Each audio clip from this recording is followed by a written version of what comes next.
22 de abril. Santos Epibode e Alexandre Mártires. 178. Quando Antônio Velho era imperador romano, a perseguição religiosa fez muitas vítimas entre os cristãos da cidade de Lyon. A fúria dos pagãos celebrava orgias de crueldade. Os nomes de bem poucos mártires passaram à posteridade, tendo morrido a maior parte, cujos nomes se acham registrados no livro da vida. Depois da grande e pavorosa carnificina, a quem centenas de cristãos foram sacrificados, apareceram ainda Epipode e Alexandre, cujos nomes foram indicados ao juiz como de indivíduos que clandestinamente aderiram à religião cristã. Ambos eram de ilustre descendência.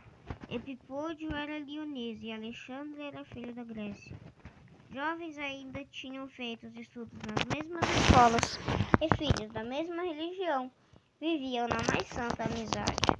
Durante a perseguição, se animaram mutuamente a perseverar na prática da fé, fazendo obras de misericórdia pelo exercício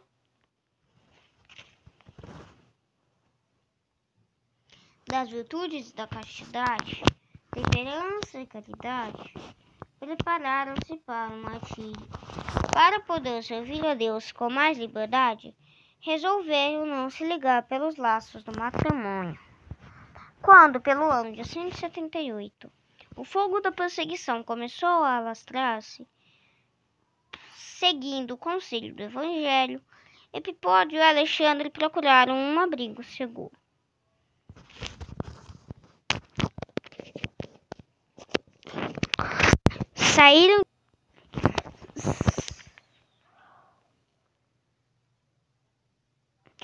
Saíram de Lyon e aceitaram a hospedagem que uma piedosa viúva cristã lhes tinha oferecido, numa aldeia perto da cidade. Lá ficaram por algum tempo, sem que a fúria dos perseguidores os tivesse incomodado. Um dia, porém, foi-lhes descoberto o esconderijo, e com toda a praxe, sem que fossem ouvidos em tribunal, foram metidos na prisão. Só 3 dias depois, com as mãos atadas nas costas, foram apresentados ao governador. Apenas tinham feito a declaração de serem cristãos, quando o povo, com grande fúria e ímpeto, os increpou. Ainda tendes a ousadia de recusar-vos a sacrificar os deuses? Ainda vos atreveis a calcar aos pés as leis dos imperadores e cometer o crime de lesa majestade, ofendendo o imperador e os deuses ao mesmo tempo? Onde estão os ecúleos?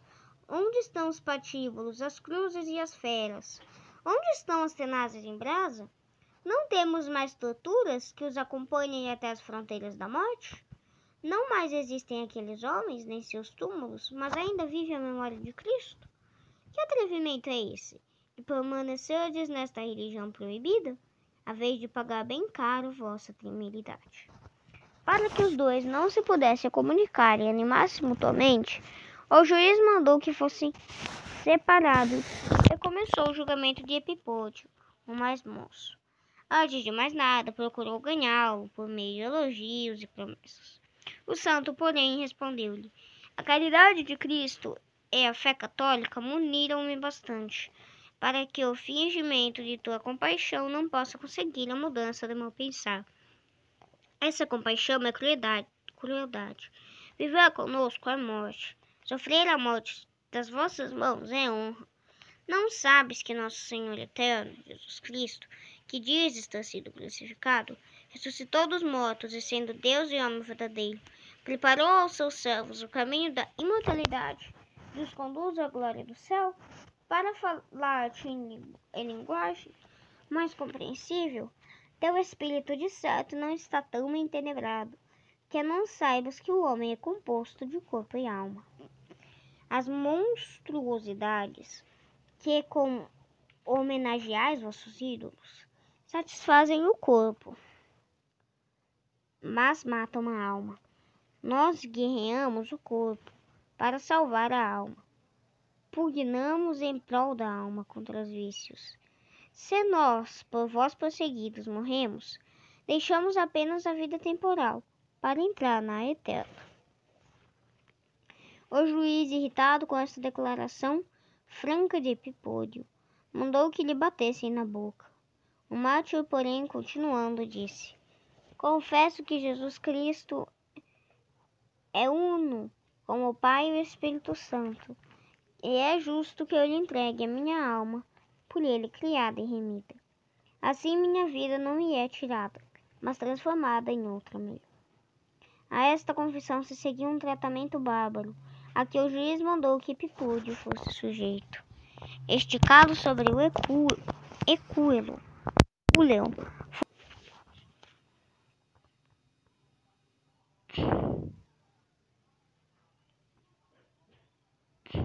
foram-lhe os lados dilacerados como arpões de ferro.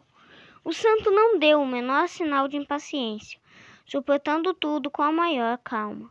Enfureceu-se com isto povo, o qual quis atirar-se sobre o santo mártir para matá-lo. O juiz ordenou então que Epipódio fosse decapitado, e esta ordem foi prontamente executada. 2 dias depois, entrou em julgamento o companheiro de Epipódio. Longe da narração do martírio horrível de Epipódio e de outros cristãos, intimidar Alexandre fortificou-se-lhe ainda mais o ânimo, e como eles, fez solene profissão de fé. O juiz condenou a flagelação, que foi cruelmente executada. Alexandre suportou-a com a maior coragem. Sendo perguntado depois se persistia nos erros, respondeu: como não hei de persistir? Os ídolos dos pagãos são demônios, mas o Deus a quem rendo homenagem, e que é santo e eterno, dá-me a força para confessá-lo até o fim. Proteger-me-á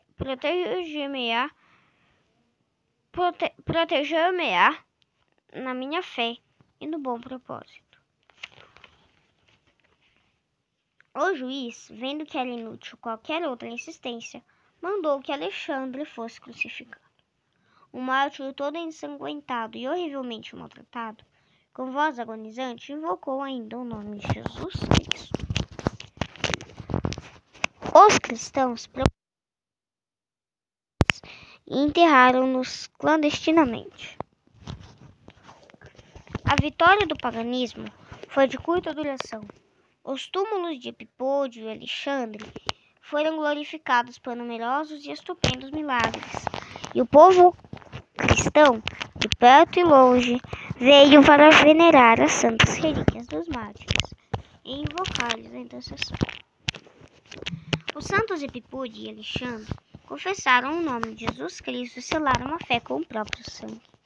Também nós devemos confessar a nossa religião, sempre que as circunstâncias o exigirem.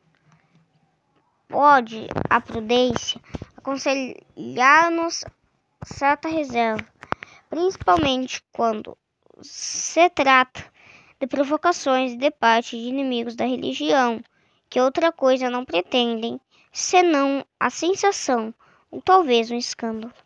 Pelo seu próprio exemplo, Lucas capítulo 20, versículo 2 a 8, nosso Senhor nos ensinou como nós havemos de haver em semelhantes circunstâncias. Quando, porém, a justiça, a honra de Deus e da religião, o bem do próximo exigirem, seria por respeito humano ou outros interesses materiais, quiséssemos conservar-nos naquela reserva ou até disfarçar a nossa convicção religiosa, o amor de Deus, a gratidão que devemos ao nosso Senhor, o verdadeiro patriotismo cristão, podem de nós exigir os sacrifícios supremos. No reino de Jesus Cristo, cedem todas as outras considerações, quando estão em jogo os interesses sobrenaturais. Há circunstâncias em que se aplica ao pé da letra a palavra em Nosso Senhor que diz: quem ama pai ou mãe, filho ou filha mais que a mim, não é digno de mim.